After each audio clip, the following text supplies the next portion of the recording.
You're listening to WPPM LP in Philadelphia.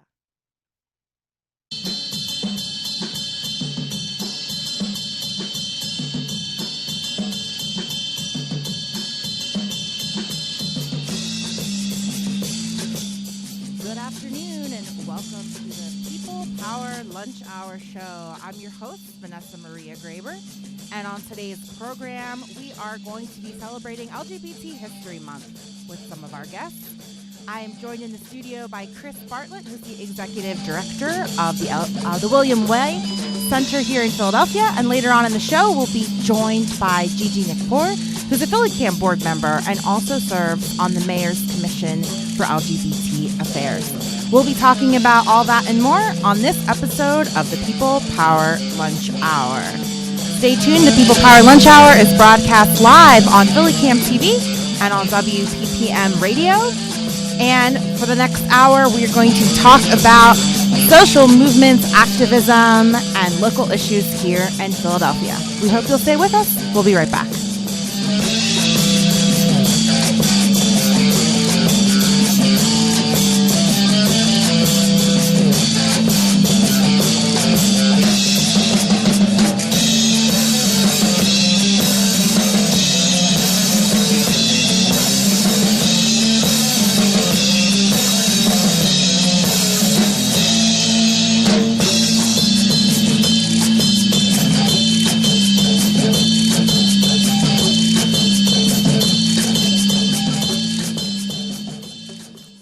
Hello and welcome back to the People Power Lunch Hour Show. Again, I'm your host, Vanessa Maria Graber, and the month of October is LGBT History Month. And in honor of that, we are talking to some community leaders here in Philadelphia who have done really amazing work to further the rights and resources available to LGBTQ community here in Philadelphia. And I'd love to welcome Chris Bartlett to the show. He is the Executive Director of the William Way Center. He is a longtime activist and researcher on gay men's health. And he also serves on the Mayor's Commission for LGBT Affairs and does many, many more things. And we're really excited and happy to have him on the show. Welcome. Thanks, Vanessa. It's great to be here. So I wanted to start off by talking a little bit about your work here in Philadelphia. Of course, you have a career that spans many decades. You're originally from Cheltenham, so you're a Philadelphia guy, which is really great to see people who stay in the community and continue to do really great work. Can you tell us about some of the work that you did in the 80s and 90s around gay men's health, doing research and finding out what their needs were and how to engage in prevention activities? And then a little bit later, maybe we can talk about some of the work you did around preserving LGBT history here in Philadelphia. Thanks. Well, when I was in graduate school studying Latin and Greek, believe it or not, I became an AIDS activist. I had a few friends who became ill with HIV. I wanted to become an advocate, and I started going to ACT UP in London.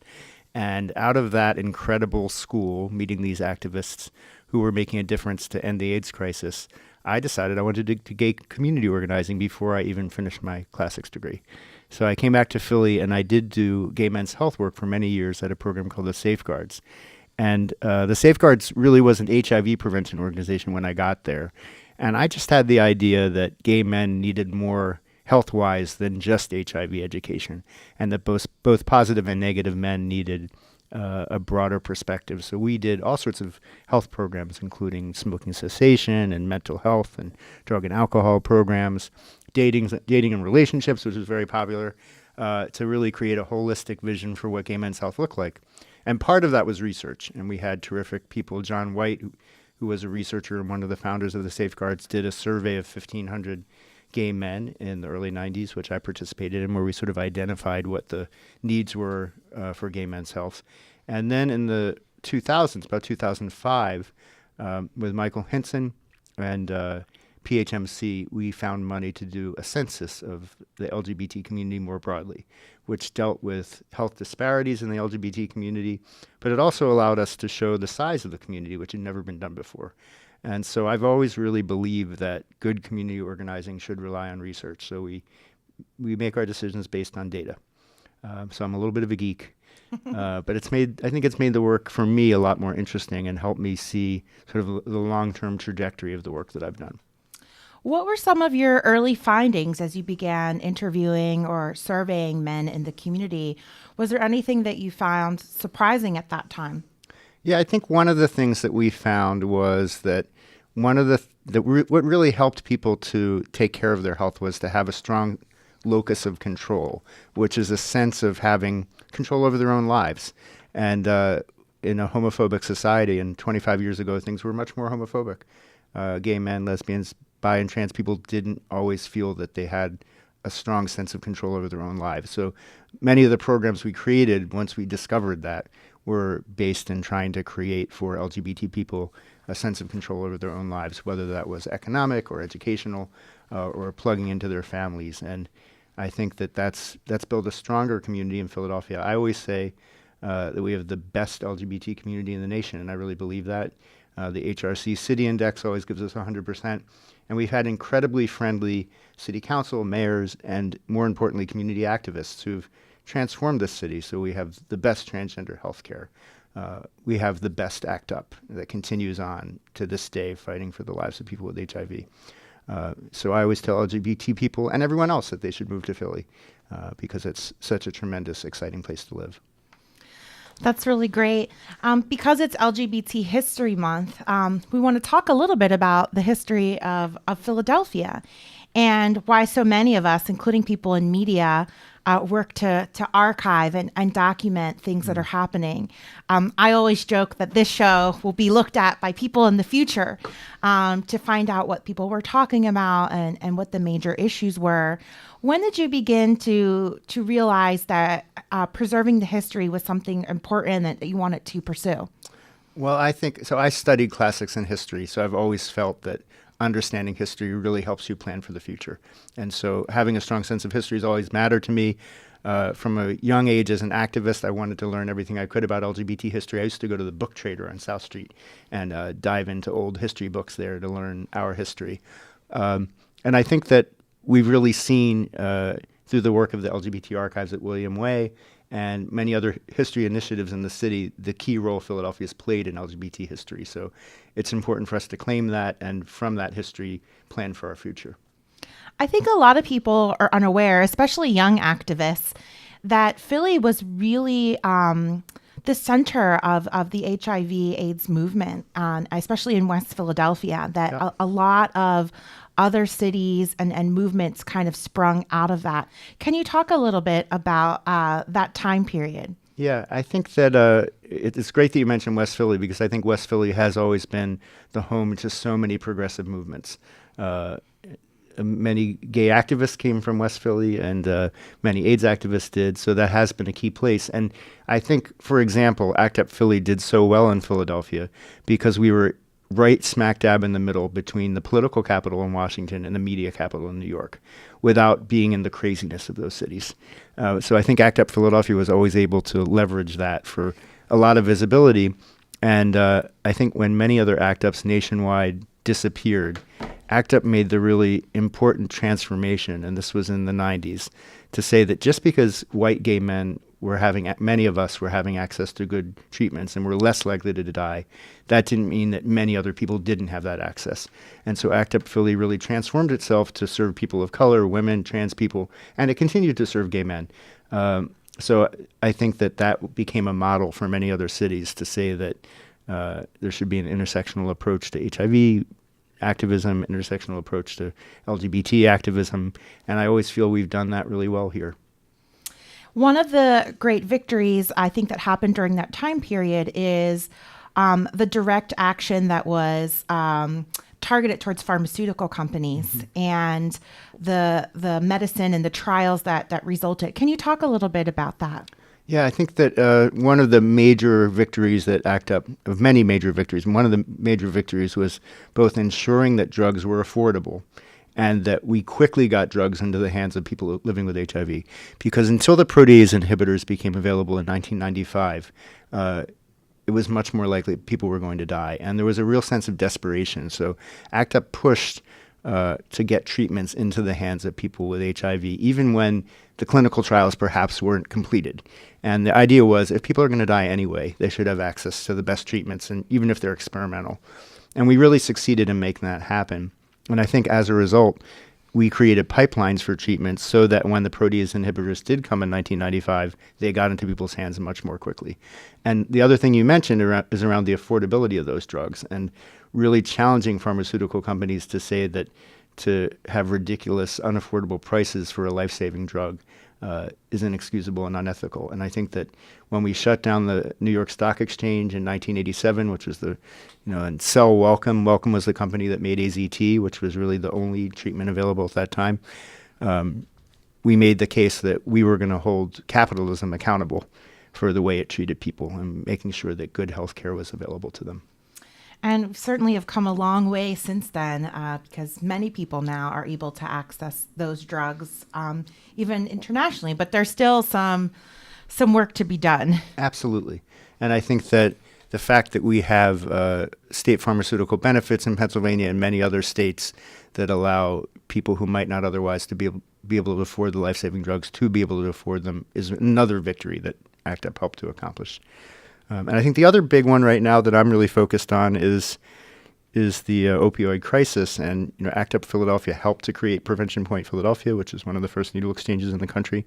And I'm so proud that Prevention Point Philadelphia and Jose Benitez is at the front of the battle to make sure that we as Philadelphians address this crisis. Because very similar to the AIDS crisis, people are dying in large numbers, and we need to do something about it. Yeah, and those addictions are often associated with mental health issues and the trauma that people experience as a result of discrimination and being denied equal rights. So I agree. I think we need to take a holistic approach to all of these things. And there's certainly a lot of intersectionality among all of these movements. Yeah, I think to me that was what was so exciting. When I came to ACT UP Philadelphia in the early 1990s, we were expected to do clinic defense for a woman's right to choose. We were expected to show up at the school board and fight for condoms in the schools. We had to learn all the issues. As gay men, it wasn't going to be okay for us just to focus on a gay man's needs. And I think that as a result of having mentors like Anna Forbes, who came out of sort of Quaker peace activism and had done incredible work in so many movements, Kiyoshi Kuromiya, who had brought the gay movement to the Black Panthers. I mean, these incredible, inspiring people. I got to meet with them every Monday, and they were mentors for me in really using an intersectional approach before that word was used. We called it gay liberation, actually. Those are all really good points to recognize because, again, so much work has been done here in Philadelphia. And so I just want to thank you and all the other great people who have helped advance this community. It's really important work. Related to that is a really amazing center, the William Way Community Center, that exists here in Philadelphia. It's an incredible resource for the LGBT community, for elderly and youth, for transgender population. And I just want to talk about the mission, which is that it encourages, supports, and advocates for the well-being and acceptance of sexual and gender minorities in the greater Philadelphia region through service, recreational, educational, and cultural programming. It was originally known as the Gay and Lesbian Community Center of Philadelphia. In 1974, it started, and then it has evolved since then. Your history is good. I'm trying. Again, it's so fascinating, because a lot of us are stuck in our own little social movements and focused on that we don't realize that there is amazing work happening in other movements. And so again, this issue of intersectionality comes up a lot and how we can learn from other movements as well. And we would love to see more community centers that operate in this fashion for many different groups. Can you talk about the work that's being done at the William Way Community Center and how it serves as a hub for the community and an open door for people to find support and resources? Yeah, well, and I want to welcome everyone to come and visit. And people are welcome whether they're LGBT or allies. And we just love when people walk in off the streets and see what we have to offer. I view our work as sort of in three buckets. One is health and wellness and plugging people into good good health care and making sure that they get good services in that way. Another is arts and culture. We have one of the largest LGBT archives in the country, a library of over 14,000 volumes, an incredible art gallery. We did the nation's first LGBT jazz festival, which is really cool. We've done history exhibits at the National Constitution Center, so that arts and culture piece is big.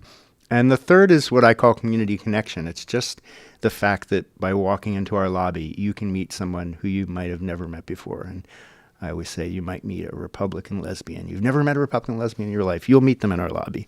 And all the sorts of difference that comes into our lobby, I think that you learn the most from people who are different from you. And if you end up in your life only being around people who are like you, that's a disservice both for you and the communities you're a part of. So I think one of the lovely things about the community center is that it's a place you can meet people from, all these different communities that use our center. And we do have an intersectional approach. So, for example, we're doing some things this year that are very exciting to me. One is working with LGBT refugees. So refugees from countries who come here, and they may not be welcomed into their indigenous community because they're queer. So we plug them into LGBT services at the center and elsewhere. And it's been a wonderful, exciting program to meet LGBT people from Uganda, from Turkey, from Iraq. And I think that's going to be a growing program for us. We're also doing work on domestic violence, really making sure that intimate partner violence is front and center for us, and making sure that people have access to the DV services in the city. And that's been really exciting. And we're doing a lot now with tobacco education because we as a community are targeted by the tobacco companies to sell tobacco products. And particularly they're targeting LGBT people of color right now to sell flavored tobacco products. And I'm just outraged by that. I think to have a product that can kill people targeted at our community and it just feels so homophobic to me. So we're doing that work. And I think that I say we're an emergent center, meaning that people can come to us with their ideas, and we really like to create an opportunity for those ideas to become real, as opposed to imposing our ideas from top down. So if you have an idea for something you think the center should do, please do bring it to me or other staff at the center. We can't always do it, but we like to make space available for innovative ideas if we can. Yes, and you are having some events for LGBT History tonight. I believe there's a community mixer this evening. Yes. That all are invited to.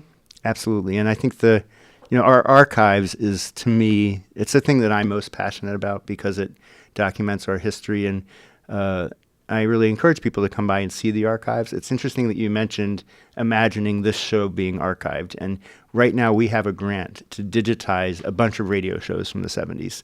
And to me, it's so exciting. So we're finally going to be able to know what was said on these shows because there'll be a transcript and they'll be available online. So I do hope that the incredible work that's done here at Philly Cam will become part of some archive. Because our archives has really made a difference. It's allowed different community groups and community leaders to come in and tell their stories.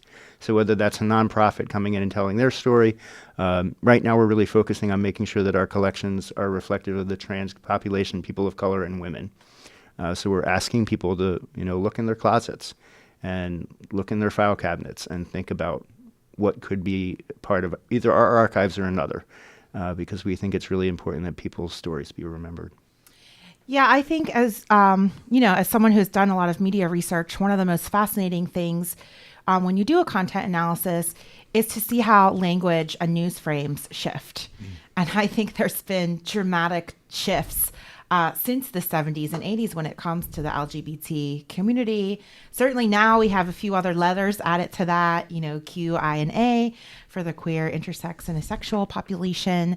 And that would be something really fascinating, for all of you dissertation students out there working on research to look at how this population was talked about, how HIV and AIDS was framed, and how that's maybe changed over time. Yeah, I think that's really fascinating. And, just imagining how I always say that part of the role of queer people is to maximize differences. So if we're different in 5 ways this year, we're going to be different in 10 ways next year. And that's really part of our culture, that we've always been a community that looks at, whether it's artistically or in terms of community organizing or in terms of leadership development, new opportunities for expressing ourselves. So people get frustrated at how many letters we have and that we keep adding new letters. But to me, it's really exciting because it reflects the fact that we are such a diverse community. We're a huge umbrella, and everyone's a part of the LGBT community or related to it. And so I'm excited that we have that diversity of language and diversity of stories that have evolved over the last 50 years. And I expect we're only going to have more. Yeah, the diversity is what makes Philly one of the great cities, you know, all of the different ethnicities and groups. And we also have so many great artists and performers. I mean, if we didn't have that diversity, we wouldn't be so unique. So I agree. It's important to identify those differences. So if you're just tuning in, I'm Vanessa Maria Graber, host of the People Power Lunch Hour Show. And we're live here at Philly Cam on our TV channel and also on our community radio station, WPPM 106.5 FM. And it's LGBT History Month. And we are talking with Chris Bartlett, who is a community leader, activist, researcher, and executive director of the William Way Center. And he also serves on the Mayor's Commission for LGBT Affairs. So I wanted to talk a little bit about this commission because it serves an important role in policy making. You talked a little bit earlier about how data and research is really crucial to enacting legislation and making policies. And if you didn't know, the Office of LGBT Affairs works to foster equal working and living conditions for lesbian, gay, bisexual, transgender, and queer people in Philadelphia, and to advocate for LGBTQ issues in all areas of city government. The office is fairly new. It was created in 2008 by a mayoral executive order, and then it became a permanent part of the city's charter in 2015.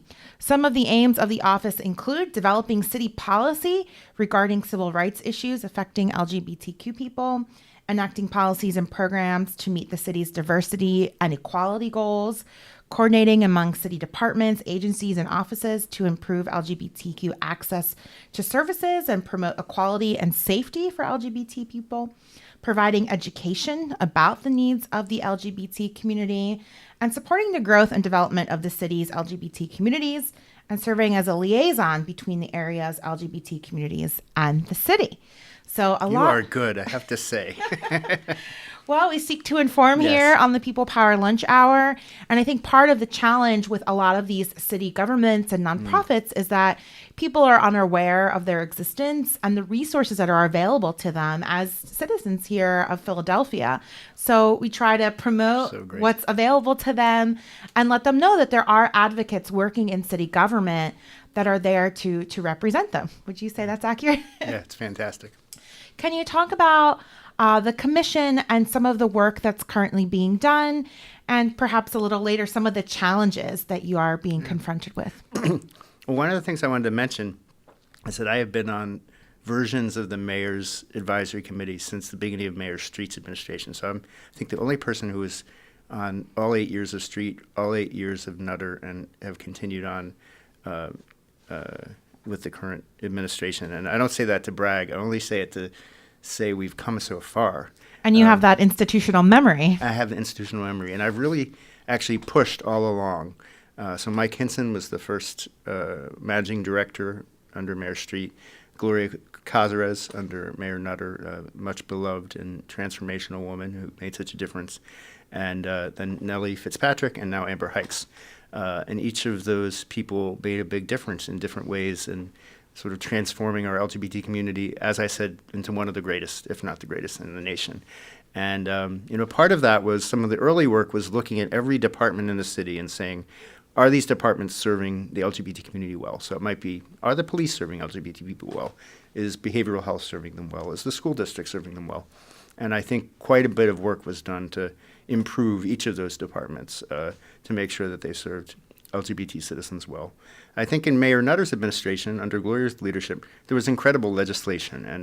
And, I've been so inspired by the work that was done by City Council and Mayor Nutter at the time.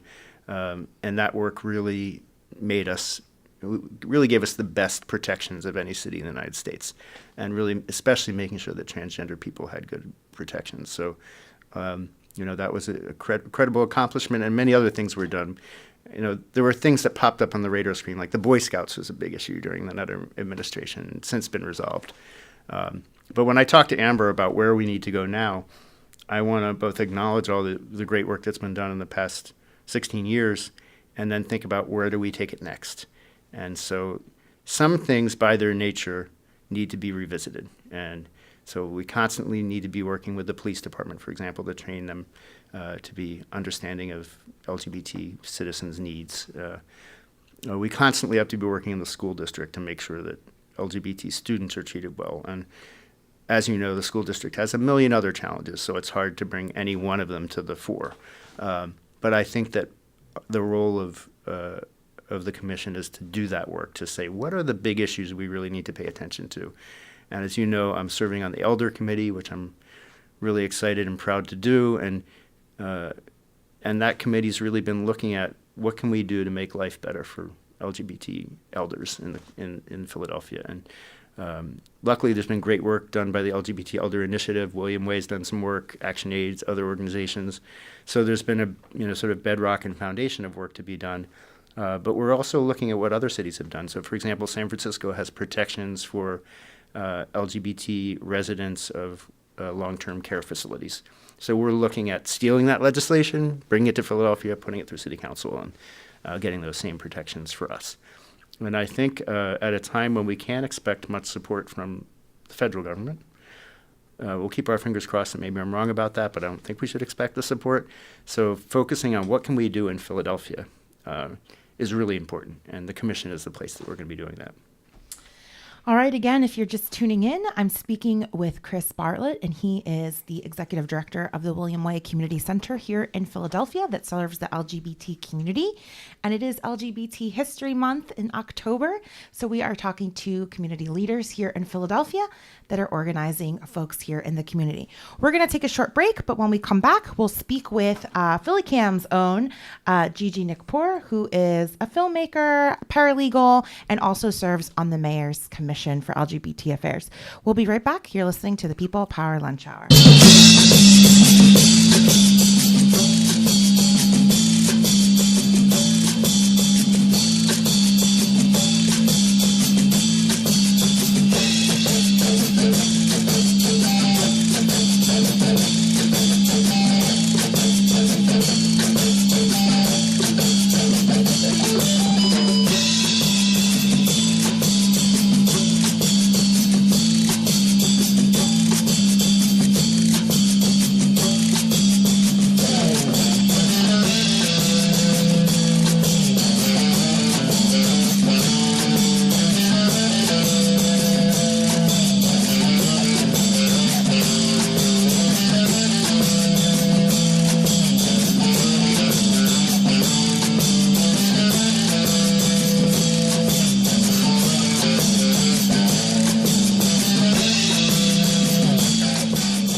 Hello, welcome back. You're listening to the People Power Lunch Hour show. I'm Vanessa Maria Graber. I'm your host. And today we are honoring LGBT History Month here at PhillyCam. And we are speaking with some community leaders here in Philadelphia that are doing really important work to advance the rights and resources available to LGBT people here in the city. I have on the phone with me Gigi Nikpour, and Gigi is on the PhillyCam board. She's a filmmaker and media producer. She's also a paralegal at Community Legal Services, And she does a lot of really great work serving on the Mayor's Commission for LGBT Affairs. And she's on the phone with us to talk about some important projects. And I also have here with me Chris Bartlett, who is the executive director of the William Way Community Center. And he also serves with Gigi on the Mayor's Commission for LGBT Affairs. Hello, Gigi. Welcome to the People Power Lunch Hour Show. Hi, how are you? I want to say hi to Chris, my colleague with the Mayor's Commission. I want to say that you guys are doing a great job. Thank you, Gigi. I was just saying what a big fan of yours I am. So I'm so glad we're on the call together. Yes, awesome. So I'm happy to be part of this discussion right now. I think what the Mayor's Commission is doing is amazing, and I love the amount of work that people like Chris are doing. I mean, it's amazing. We're all are too busy because there's so much work to be done. And like Chris said, some issues need to be revisited, even though some work has been done about them, but we need to revisit them. And we have a lot of work to do for the community. And I think the whole story about archiving the history of the community is really, really important. And I feel like we need to also work a lot with the refugee and asylees community that are living here in Philadelphia. They also, are member of the community, but I guess they do need extra help because of the assimilation and also being people who've been exposed to a lot of different kinds of hardship. Many do basically escape their countries because they're persecuted because they're LGBT. And so I'm hoping to do some work in that area with the Mayor's Commission, with LGBT affairs. And I also wanted to mention that there are some work being done as far as helping the LGBT community with, being able to get access to employment, through the expungement of criminal records. That's being done with the Defender's Office and CLS. So there's a lot of work that we're doing, and there's a lot of work that needs to get done. So I'm excited to hear about the past, the history, the build-up, and the exposure to that, because our history is important, but our present and our future is just as important. So Gigi, thank you for adding that, and we definitely agree. There's so much to be gained from our own history and apply those lessons learned. I wanted to talk with you about two things that we touched on briefly in the first half of the show, and one of them is the LGBTQ Elders Committee that you both serve on, and this Bill of Rights that you are working on to fight against discrimination of older queer and trans adults here in the surrounding area. Can you talk more about the legislation and what you hope to do when it is passed? Well, like Chris said, we're basically trying to take what they had passed in San Francisco as an ordinance and try to pass that here in Philadelphia. Pretty much the basis for the ordinance initially in San Francisco was based on a lot of research about what happens to elder LGBT when they end up in long-term care facilities, for instance, nursing homes. And even though there's language in, let's say, federal law and state law, there's still discrimination, and there needs to be further protections. And what the ordinance did in San Francisco was to provide that further protection. Some of the issues that we have right now is competency, cultural competency, that a lot of agencies they need to get training on how to be able to address members of the community and their needs that are very unique and particular to the community. Even the use of language of the pronoun and, ability to be able to use even the facilities, bathrooms. Same discussion we're having in high schools right now, but also valid points in nursing homes. So the idea behind the ordinance is that Well, right, it was an ordinance in San Francisco, and as of September of this year, it became a bill, meaning it was passed in the Senate in California. So it's a bill in California now. So what we're doing, we're taking baby steps, which is basically trying to pass the ordinance in Philadelphia. So we require certain, protections for providers and facilities here who operate in Philadelphia. And hopefully after we see good results and we're able to show that there are needs for these types of protections, maybe we can do the same thing that California did, meaning pass it as a bill. So that's what we're working for, because we are aware of the discriminations that exist. And what exists right now is not enough. We need to have more. It needs to be stronger. It needs to be more effective, so we can take care of the elders of our community, because they are the ones who have been and lived with discrimination at many levels, through employment, through social and political lives that they've had. And they are the pioneers, and ultimately they need to be taken care of. They do not need to go through the same challenges that they had in the past. Now, at this stage, again, they shouldn't be pioneers as pioneers in having to lose their rights or having to be challenged or discriminated because of who they are at this stage in their lives. I think we should evolve, as human beings and as a society, and see it and call it for what it is and take care of it. You're so eloquent, Gigi, and I always say that these are the men and women who created LGBT liberation and who fought the AIDS epidemic and did all this transformative work. And the least we can do for them is ensure that they have all the protections and services they need. And so I'm inspired by your leadership, and I think we're going to win this one. I think so too. I agree with you.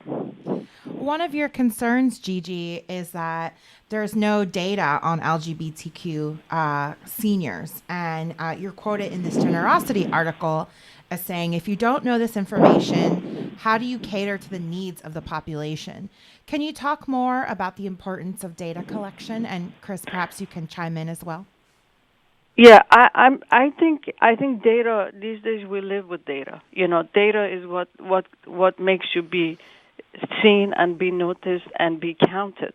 Right now there is no data. I mean, I'm not sure about how we collect data in places where there are like Philadelphia or like public health centers. There are ways to collect data and be respectful of people's privacy.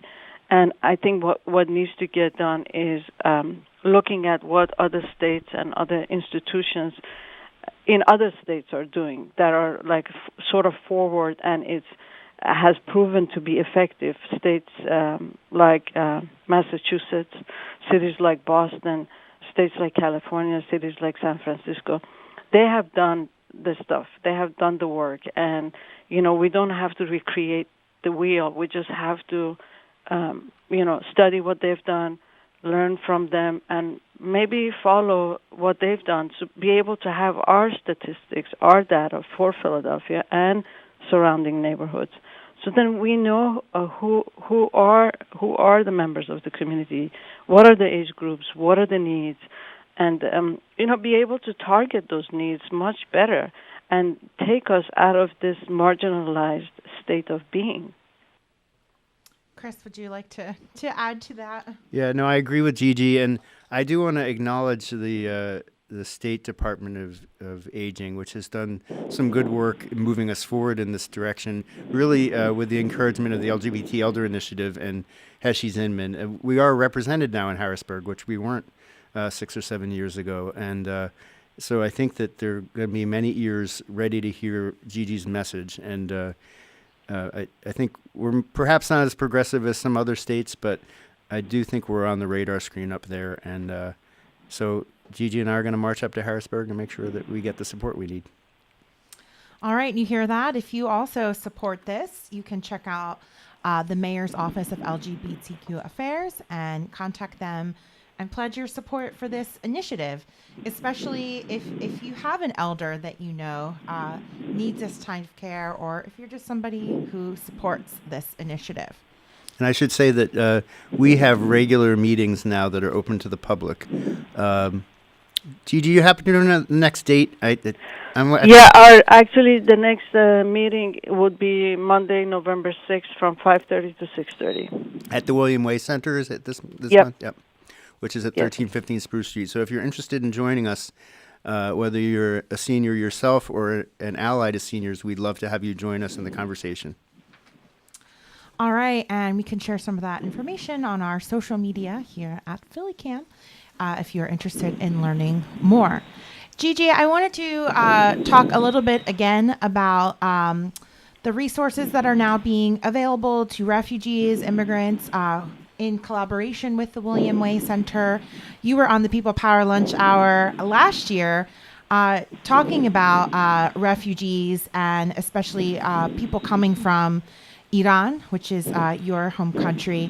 Can you talk more about all of these subjects? Again, we're talking about how these things are intersectional. We've covered the travel ban, sanctuary cities, all of those things here on People Power Lunch Hour. I just wanted to give you an opportunity to expand upon those subjects and talk about why it's so important to ensure that these refugees have the support that they need, and for the public to understand the major challenges that they're enduring as they flee for their lives from some of these countries. Yeah, so I mean, one of the conditions, one of the requirements, or one of the nice things about being able to ask for asylum and or go through the process of being a refugee and then coming to the U.S. or Canada or Europe is that, you're part of a group of people who are socially, politically, or economically has been marginalized and been, subject to abuse and disadvantaged, basically. So LGBT people are a member. They are. There's many members of the community that do seek asylum and get refugee status because of that. And the problems are extensive. Many of them live in societies that don't accept them. Many of them live in families that don't accept them. Many of them are subject to torture and abuse from even their own family members. Many of them have to escape even their family members because they're being tortured and abused. And, there is basically a complete loneliness for many of them. So acceptance within the family is very low. Acceptance within the society is non-existent. Sometimes your life is in danger, and in some instances, when you're found, you're subject to blackmail and a lot of different sort of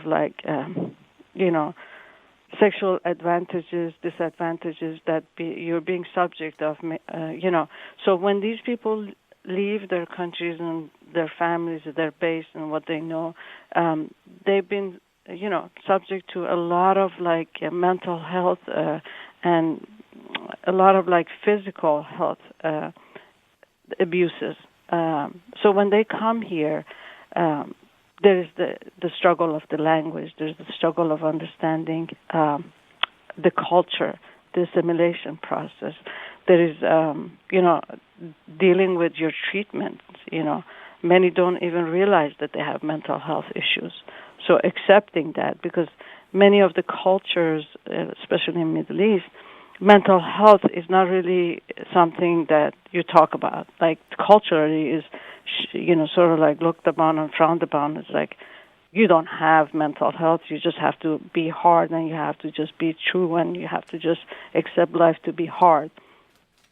So, even for them to even go beyond the step and accept that there is mental health issues that they need to deal with, there is trauma that they need to deal with, there is PTSD that they need to deal with.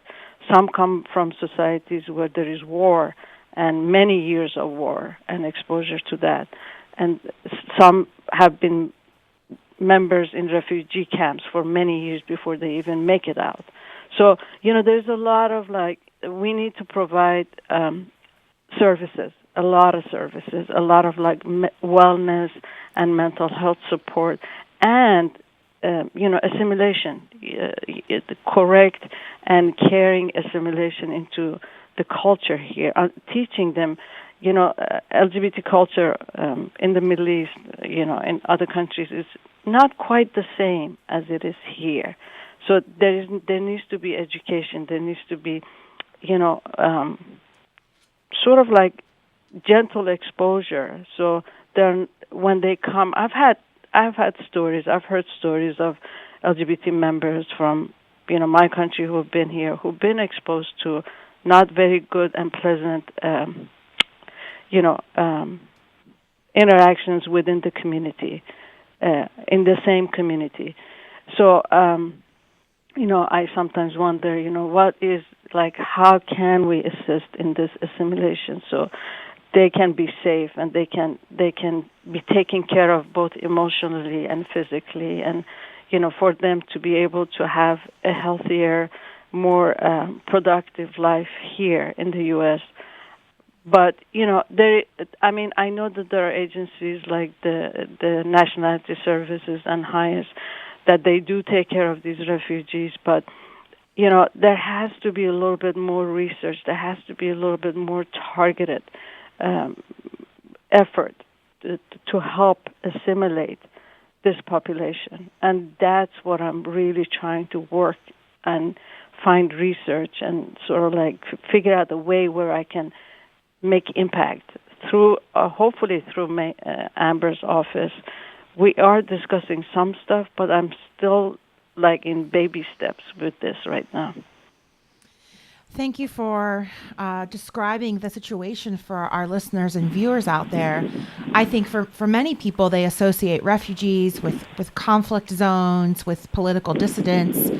But a lot of people don't realize there are still many countries in the Middle East, in Africa, and Southeast Asia that have very, very harsh and inhumane penalties for the LGBT population. And that for many people, they really are at risk of losing their lives. And it's a very, very serious issue.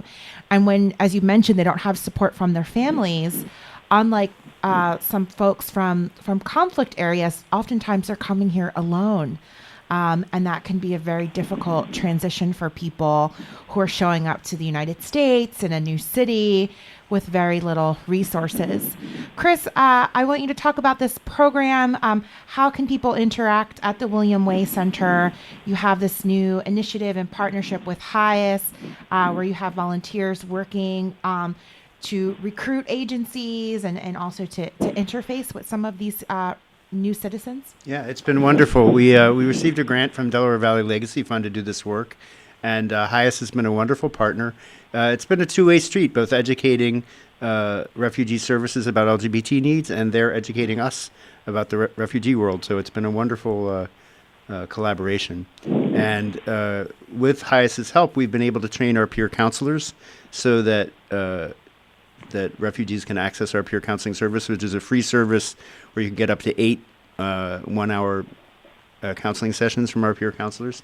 And we're also, as you mentioned, training volunteers to work with LGBT refugees who come in. And we got some funding also for a translation phone service, so if there are people who do not speak English, we're able to communicate with them. So we're in year 1, and we're looking to grow it further. You also mentioned, I just want to mention briefly sanctuary cities, because Juntos recently did a wonderful conference on sanctuary cities, which of course is a different but related matter. And interestingly, when I attended that, I learned that the sanctuary city idea is being framed also to include transgender people, which to me was fascinating. And I think the fact that so many people are coming at this work with an intersectional approach and recognizing that trans people too need sanctuary is exciting. And so to have both the refugee services and imagining a sanctuary program at William Way that is welcoming to all, that's part of our vision for the long term. So again, if you know returning or people who are refugees who are coming to the United States, this is a really great resource and program that they should be connected with. And if you're an organization that works with immigrants and refugees, you can also get connected with the William Way Center to be able to, again, offer resources to this population. Gigi, are there any other initiatives or issues that you want to bring attention to in relation to the LGBT community here in Philadelphia? Well, my head is always working as far as other initiatives, other potentials. But for me personally, right now the biggest economic situation for the community for me is working on making sure employment happens, that people can have options for employment, that LGBT people, especially trans people, have options for employment, because it's essential. You need to have a livelihood, and when you have livelihood, then you can afford your rent, then you can afford your health, and then you can feel good about who you are, and then you are a member of the community and you contribute to your community.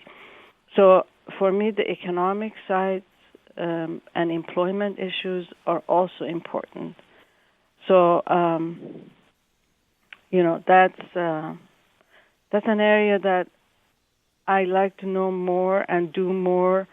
I'm not quite developed yet in that area, but I hope to get better at it and be able to see where the holes are and be able to address those issues.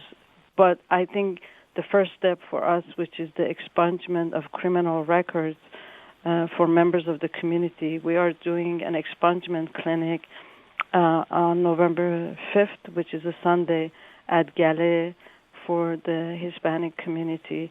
And we are hoping that, that will help some members of the community to be able to get rid of these records and be able to afford a better chance to, have employment and get the jobs that they're looking for.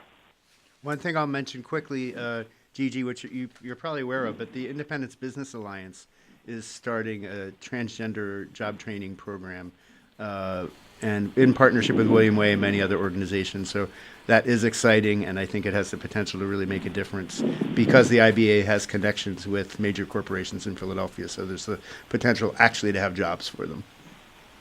Yeah, awesome. All right, Gigi, I want to thank you for joining us. Can you tell people how they can get in contact with you or Community Legal Services if they would like more information about the work that you're doing? Okay, well, you can always find me. My email, I think, is on the website for Community Legal Services. And you can also come and see me and attend our Elder Committee meetings on first Mondays of every month from 5:30 to 6:30 at William Way Center. Okay, that was Gigi Nikpour. She is our wonderful Philly Cam board member who also produces media here in the city. So we hope you'll continue to keep producing independent media here at Philly Cam. She also is a paralegal at Community Legal Services, and she serves on the mayor's LGBT commission. Thank you so much for talking with us today, Gigi. Great to talk to you, Thank you Gigi. so much for both of you and for this program. It was amazing. Thank you very much. Take care, Chris. I'll see you later this afternoon, I think. Thank you. See you later. Bye-bye. Bye-bye. Okay, we're always looking for guests and community leaders here at Philly Cam to participate in the People Power Lunch Hour. So if you have resources to share, certainly feel free to contact us at info@phillycam.org. You can also visit our website at phillycam.org. Before we end, again, I want to remind people that there are some really great community events happening. So tonight, if you are interested in a space to network and mingle with others in Philly's LGBT community, you can join folks at the William Way LGBT Community Center. And that will be tonight, October 25th at 5:30 p.m. And that will be at John Anderson Apartments at 251 South 13th Street. And tomorrow, there will be an important LGBTQ community conversation at the Gershwin Y. And that will be hosted by the Office of LGBT Affairs. It's the third community conversation this month, and all community members are welcome and encouraged to attend. And this conversation topic surrounds race relations within the Philadelphia's LGBT community, an important topic which a lot of people are organizing around. Again, that's Thursday, October 26th from 6 to 8 p.m. at the Gershwin Y, located at 401 South Broad Street, which is right at the intersection of Pine. And before we go, I want to talk a little bit about your big event coming up, which again is an important milestone. And that's the AIDS Library 30th anniversary celebration and opening reception for the exhibit Still Fighting for Our Lives, featuring material from William Way's Philadelphia AIDS Library graphics collection. Can you talk a little bit about that great event? Yeah, it's going to be a marvelous exhibit. So we were lucky to be given by Philadelphia Fight the AIDS Library's graphics collection, which has marvelous photos, posters. It's really a collection of the history of AIDS activism and AIDS history in the city. So we've put together an exhibit to feature that history and tell its story. And it will also be a celebration of I think it's the 30th anniversary of the AIDS Library. So we really welcome people to come. There's going to be great food and drink. And one of the most exciting things for me is the way things come to us. So, for example, there's a wonderful poster that says, kissing doesn't kill, greed and indifference does. And it's got a picture of different interracial couples, different sexual orientations kissing. And it was a very famous poster in the 1990s and given to Giovanni's Room, Philly AIDS Thrift. And they gave it to us. So we're going to have that in the exhibit, for example. So it's really the story of archives being the contribution of the entire city. So please think about giving us your archives. And please do join us for that wonderful event. All right, you heard it here on the People Power Lunch Hour. All these really great events happening throughout the city. Again, do not feel alone. There is a community of supporters and advocates out here who are there for you. Chris Bartlett, I want to thank you so much for your service to Philadelphians and all the great work that you do through the William Way Center, through the Mayor's Office of LGBT Affairs. I want to wish you a happy LGBT History Month. And can you tell people how they can get in contact with you or find more information about the William Way Center? Yeah, please come visit us. We're open 365 days a year, and we welcome everyone. Waygay.org is our website, and it's easy to reach us by phone, 215-732-2220. And I want to say right back to you, Vanessa, thanks for all your incredible work. We love PhillyCam. We're members, and PhillyCam's given us a great opportunity to document our history. So we're really grateful for the work you do. And as you know, if I get the guts, I may just do a radio show myself. We're going to try to reel them in and have them back on here.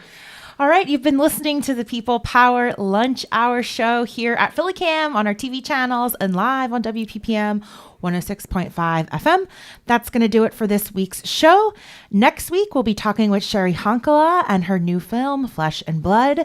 We hope you'll check out that episode and all of our episodes of the People Power Lunch Hour at phillycam.org. If you'd like to get more involved with community media and once you participate here in some of our productions, feel free to reach us at info@phillycam.org or come and visit us. We're located at 699 Rainstead Street. All right, that's going to do it. Thank you so much for listening. I will see you next week.